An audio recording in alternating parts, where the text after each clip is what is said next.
匙要给的，就是他让我 replace 那些。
Testing, testing.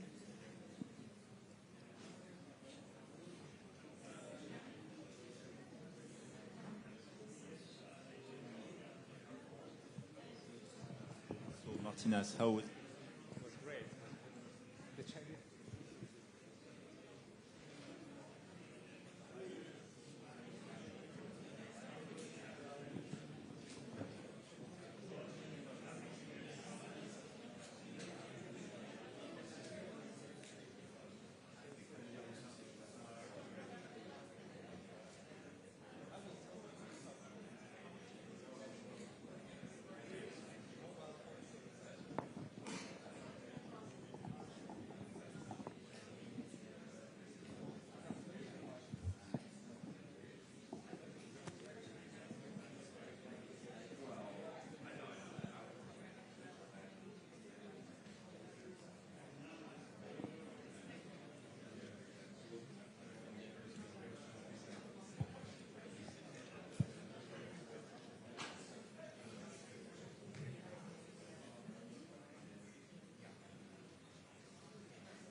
Good evening, everybody.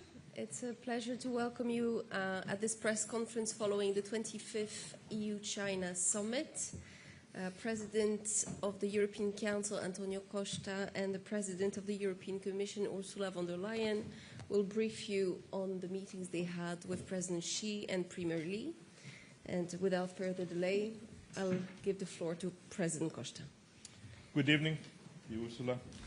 We have just concluded the 25th European Union-China Summit. I would like to thank President Xi and Prime Minister Li for hosting us today and for the open and frank exchanges that we had. This EU-China Summit takes place on the 50th anniversary of our diplomatic relations. This anniversary is an opportunity to reflect on our shared story and to look towards the future. Over the past 5 decades, European Union and China relations have evolved greatly. The European Union remains committed to deepening our bilateral partnership, making concrete progress in addressing concerns with respect, goodwill, and honesty. We have become key trading partners and developed a wide-ranging, rich and deep cooperation. The European Union and China are major economies and global powers. How we engage and cooperate matters to the world. The European Union and China have a shared interest in pursuing a constructive, stable, balanced, and mutually beneficial relationship. We want to work together on global peace and security, prosperity, and sustainable development. As such, tackling the global challenge of climate change is shared priority. Today, we discussed with President Xi and Premier Li ways to further expand and deepen our long-standing engagement, both bilaterally and as responsible leaders at the global level. We agreed that the European Union and China have a joint responsibility to uphold the Paris Agreement. And I'm very pleased that for today's summit, we have managed to agree on a substantive joint statement on our cooperation in the climate field. This sends an important message on our work together. And we encourage China to also propose an ambitious national determined contribution for COP30, and China should lead by example in line with its major global role. We agreed that we have a shared responsibility to support multilateralism and the rules-based international order, and to uphold the principles enshrined in the United Nations Charter. As a permanent member of the United Nations Security Council, China has a key role and responsibility on this. In this context, we address Russia's war of aggression against Ukraine. The war in Ukraine goes far beyond Europe. It is a conflict with global implications that undermines the rules-based international order and is not just a European conflict. And we agreed on the need to achieve a just and lasting peace as soon as possible. Today's discussion was one of great sincerity. This discussion must continue even if we don't agree on certain issues. Promoting and protecting human rights is a central pillar of the European Union's engagement with other countries, including with China. We welcome the recent round of the European Union-China Human Rights Dialogue that took place in Brussels in June. Today, we reiterated our concerns, and we will continue engaging on this important topic. Last but not least, an important part of our agenda concerns our trade and economic relations. The European Union and China together account over a third of global GDP. So having a fair balance in our economic relation is essential. We discussed trade distortions, imbalances, and market access issues, with one clear message as a bottom line. A fair and mutually beneficial trade relations are possible and should be our joint aim. Together with President von der Leyen and the High Representative, I came to Beijing to address all these issues directly with China's President Xi and Premier Li. The European Union always prioritizes open and constructive dialogue to find shared solutions. Dialogue and negotiation are in our DNA. That's what we did today in an open and frank manner. Now it is time to put today's discussion into action and to make further progress. Thank you. Thank you very much, Antonio. Europe and China are indeed two of the world's three largest economic and trading powers. And this makes our relationship one of the most consequential of the 21st century. From the outset, Europe's approach has been clear, consistent, and result-driven. We are defending our interests. We are carefully implementing a de-risking strategy, and we are strengthening our economic security and our competitiveness. Meanwhile, we remain committed to frank, respectful, and open dialogue with China, and today's summit provided exactly that.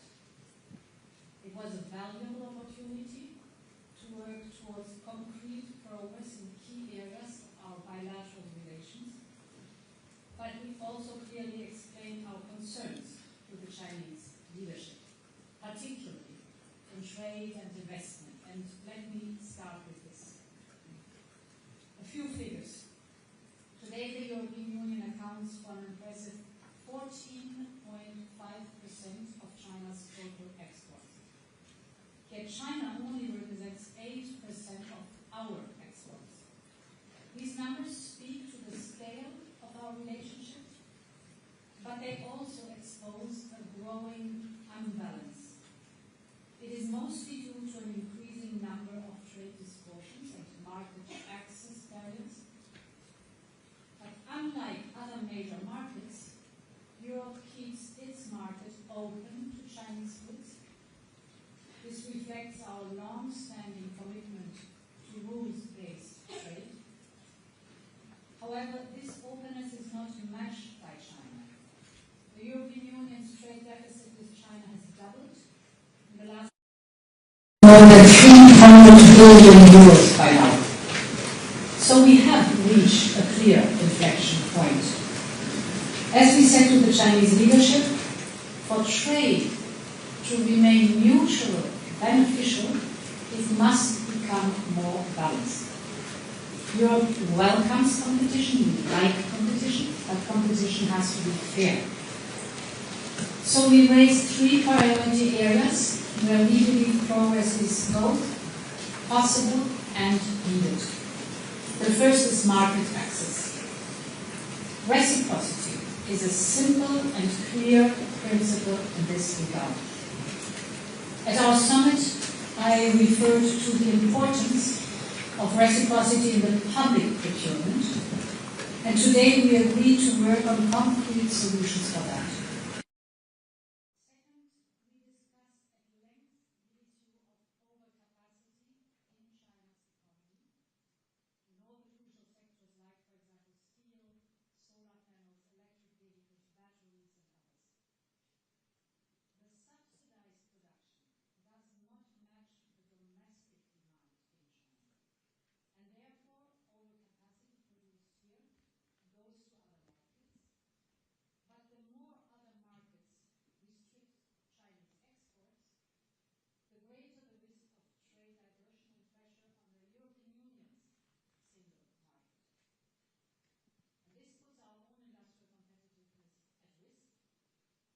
time when we are making significant investments, for example, in clean energy transition. The Chinese leadership has started to look into this issue under the term involution and expressed willingness to support more the consumption and less the production part. This is important. We need to see progress on this issue. The production part, this is important. We need to see progress on this issue because without progress it would be very difficult for the European Union to maintain its current level of openness. The third issue we raised was export controls on rare earth and permanent magnets from China.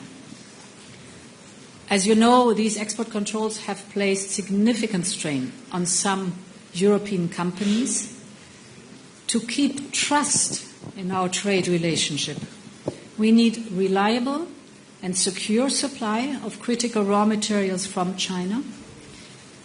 Being seen as a reliable supplier and partner is clearly aligned with China's long-term economic and strategic interests.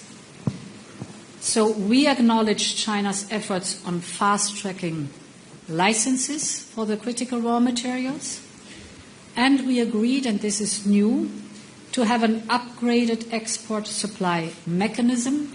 In other words, if there are bottlenecks, this upgraded supply chain support mechanism can immediately check and solve the problem or the issue that is out there. The need to rebalance our relationship is even more urgent in today's context of the global rise of tariffs. As two of the world's largest economies, the European Union and China share a responsibility to uphold and reform the global trading system so we can keep it open, fair, and grounded on rules. This responsibility also extends to upholding international norms, rules, and institutions. And this is why we raised the critical issue of China's support for Russia's war of aggression against Ukraine. This has a direct and dangerous impact on Europe's security. And we expressed together our expectations that China would follow up on our concerns and the expectation that it would use its influence to bring Russia to accept a ceasefire, to come to the negotiation table, enter peace talks, and put an end to the bloodshed.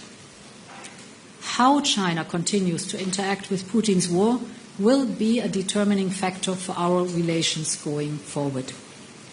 Finally, we discussed climate change. Our joint statement on climate and the environment is a big step forward. We both see the opportunities to work closer together in sectors such as emission trading, just introduced here in China, carbon capture and storage, the circular economy, and our cooperation can set a global benchmark. Together, the European Union and China must uphold the Paris Agreement now more than ever. The European Union is doing its fair share. China's climate ambition matters immensely.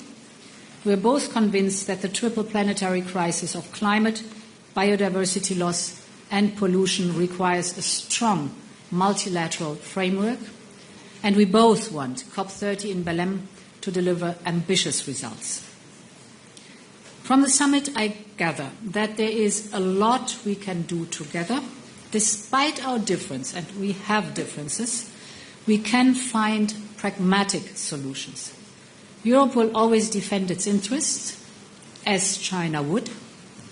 We are ready to enhance bilateral cooperation and build a more balanced and more stable relationship. We know the next 50 years of EU-China relations will be shaped by the choices we make today. Thank you.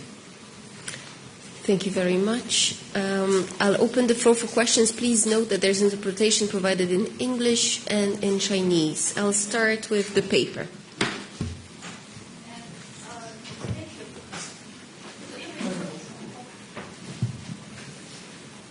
Thank you. Good evening, President. Question from the paper. And we all know that there are many differences between China and the EU.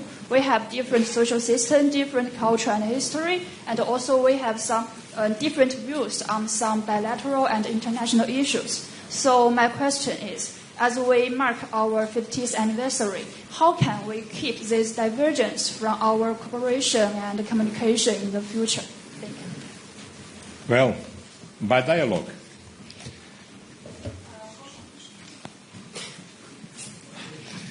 First of all, we respect, of course, the difference of the systems, but by dialogue is the only way to ensure mutual understanding, to identify problems, and to address these problems to find solutions, and also to work together in spite of this difference in the matters that we need to work together because they are global challenges and the world needs a close cooperation between the European Union and China.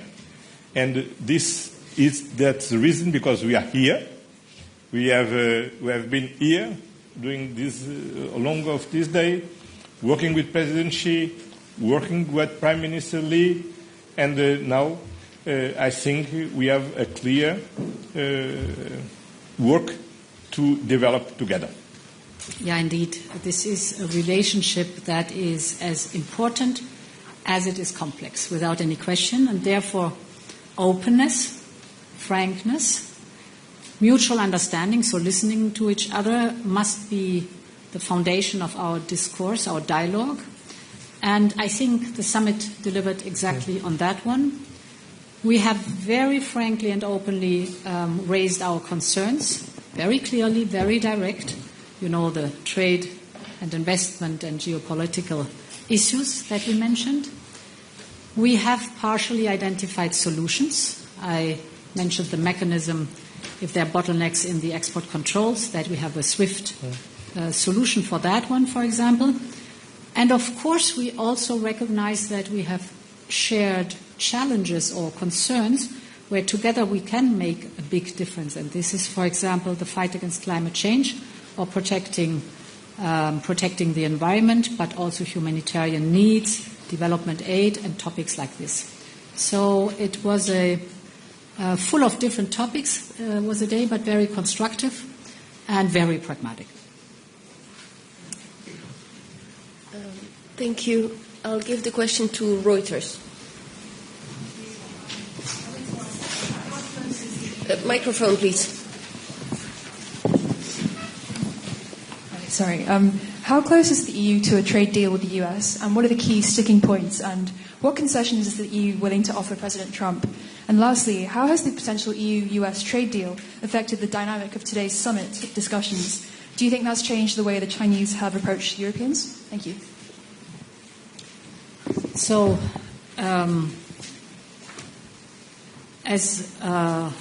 during all these weeks, our primary focus is on achieving a negotiated solution. We want a negotiated solution.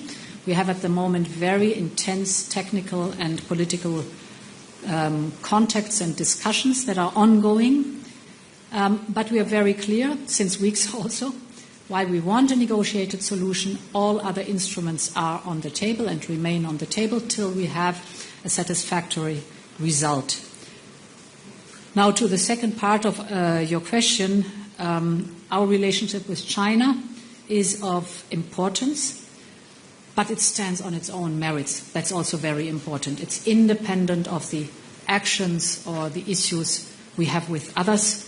And I think what we just referred to, what we discussed during the summit, speaks for itself, underscores a shared responsibility that we have, but also the differences that we have to tackle. Thank you. I will give a question to Phoenix. Thank you. I'm with Phoenix TV. I want to raise a question to President von der Leyen. You said in your meeting with President Xi that EU-China ties are at inflection point, and you raised concerns from the EU side. But my question is, what is that the EU is willing to do to really maintain this relationship stable and sustainable? Thank you. Yeah, indeed. I used the term that we are at an inflection point. It is an important relationship that we have, but to be successful, we need to see more progress on the issues that are challenging for us. So important is to listen to each other and to find pragmatic solutions. And you might know that we have several high-level dialogues. We have the very successful high-level dialogue on climate and environment. It took place, I think, a week or 10 days ago with the good result of the joint statement. We have a very important high-level dialogue on the economy and trade. The issues I was mentioning in my statement are very dominant there. Important on human rights. And we launched today, as I said, the new export supply mechanism that looks at export controls and makes sure that there are no bottlenecks, no slowing down the process of delivering critical raw materials that are under the export controls to the companies that need it. So very pragmatic, but it's important to listen to each other because then you can often dissolve prejudices. You can find where the issue is really painful and where you have to find a solution, and then you have a pragmatic approach to the whole topic. Thank you. Next to El País.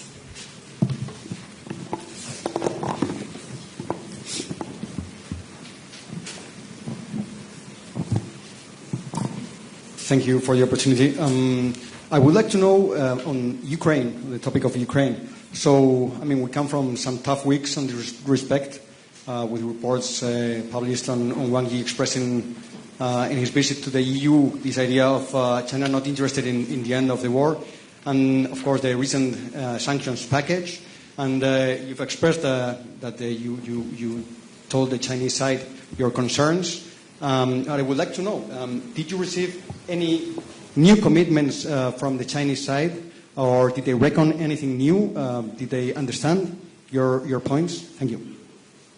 But first of all, we share with China two important points. First of all, the European Union and China, we uphold the United Nations Charter, and namely the values of sovereignty, territorial integrity, and respect of the international recognized borders. And several times, China expressed the same position about this war in the United Nations, and recently voted the resolution presented by several member states of the European Union in the General Assembly. Second, we expressed the same wish to reach a just and lasting peace as soon as possible.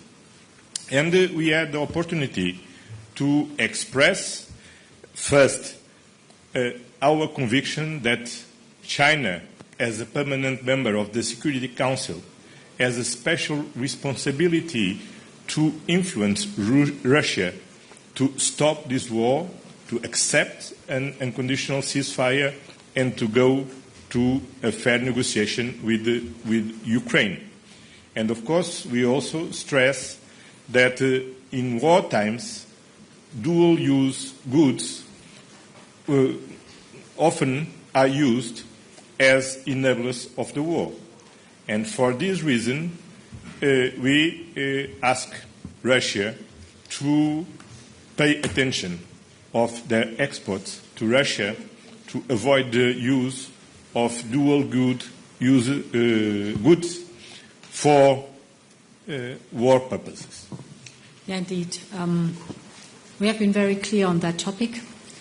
China has an influence on Russia, like the European Union has an influence on Ukraine, and that it is our expectation that China uses this influence to make sure that Russia is coming seriously to the negotiation table.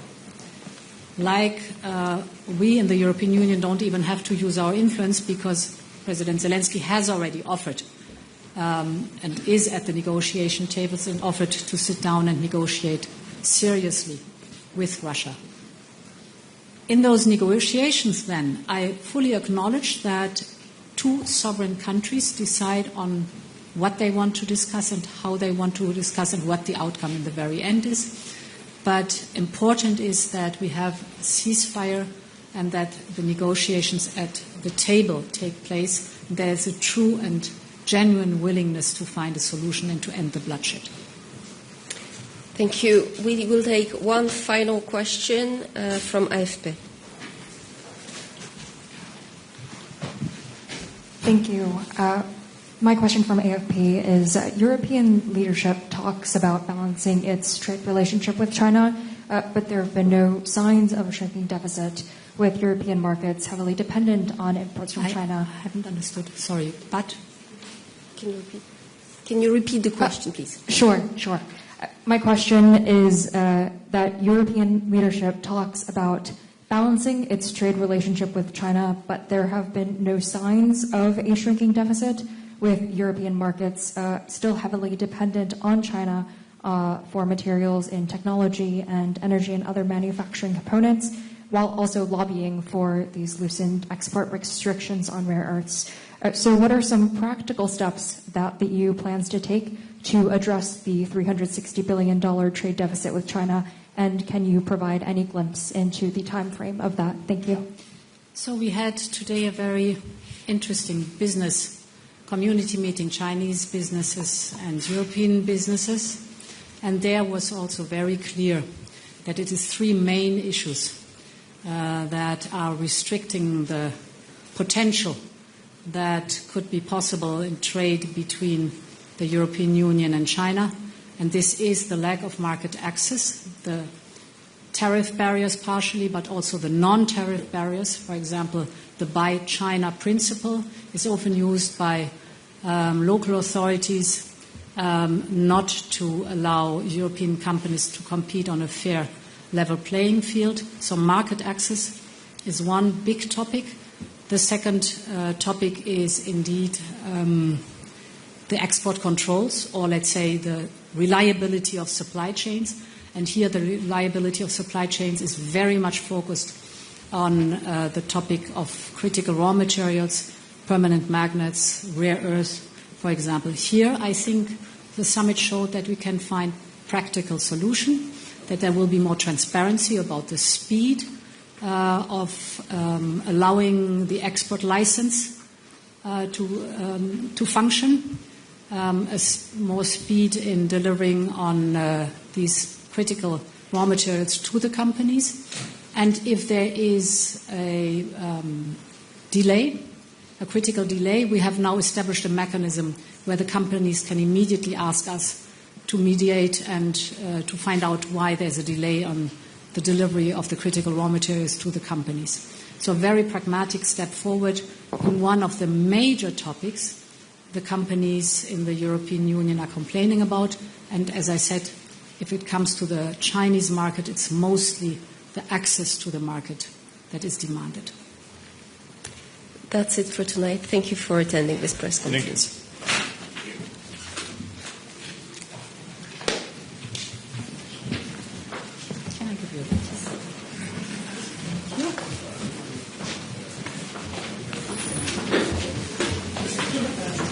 Thank you.